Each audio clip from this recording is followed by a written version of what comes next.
તો મિત્રો, સ્વાગત છે અમારી યુટ્યુબ ચેનલમાં.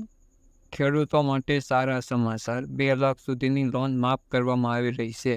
લાભાર્થીની યાદીમાં તમારું નામ છે કે નહીં તે તપાસો. સરકાર તરફથી ખેડૂતો માટે રાહતના સમાચાર આવી રહ્યા છે. સરકાર નાના અને સીમાંત ખેડૂતોને લાભ આપવા માટે લોન માફી યોજનાની જાહેર કરે છે, જે હેઠળ ખેડૂતોને દેવામાંથી મુક્ત કરવામાં આવશે અને તેમને તેમની કૃષિ પ્રવૃત્તિઓ સુધારવામાં અને તેમની આર્થિક સ્થિતિ સુધારવાની સલાહ આપવામાં આવે છે. આનાથી ખેડૂતોને કૃષિ લોનમાંથી મુક્તિ મળશે, પરંતુ તેઓ પોતાના પરિવારને યોગ્ય રીતે ચલાવી શકે અને તેમનું કૃષિ ઉત્પાદન પણ વધી શકે તે માટે કરવામાં આવે છે. કૃષિ લોન માટે કોણ અરજી કરી શકશે? આ યોજના હેઠળ જે ખેડૂતો કૃષિ લોન ચૂકવવામાં અસમર્થ સાબિત થાય છે, તેમની લોન સરકાર દ્વારા માફ કરવામાં આવી રહી છે. આ યોજના માટે કેટલાક પાત્રતા માપદંડો જાહેર કરવામાં આવેલા છે.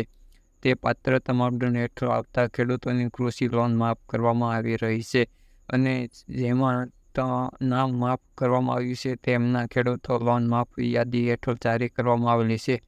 આવી સ્થિતિમાં જો તમે કૃષિ લોન લઈ ખેતી કરી હોય અને તમે માફી યોજના હેઠળ અરજી કરી હોય તો તમે જારી કરેલી નવી લોન ખેડૂત માફી ચકાસણી કરી શકો છો.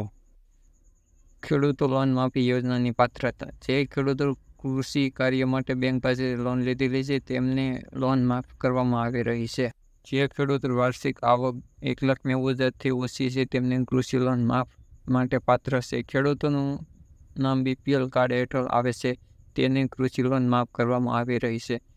3 થી 4 એકર જમીન ધરાવતા નાના ખેડૂતોને તેમની કૃષિ લોન માફ કરી શકશે. જે ખેડૂતો કુદરતી આફતો અથવા અન્ય કારણોસર પોતાનો પાક ગુમાવ્યો હોય તેઓને કૃષિ લોન માફ મળી જશે. આ યોજના માટે જરૂરી ડોક્યુમેન્ટ: પોતાનો મોબાઈલ નંબર, પોતાની પાસબુક, રેશન કાર્ડ, આવકનું પ્રમાણપત્ર, સંયુક્ત ID, જમીનના દસ્તાવેજ વગેરે રાખવા ફરજિયાત છે.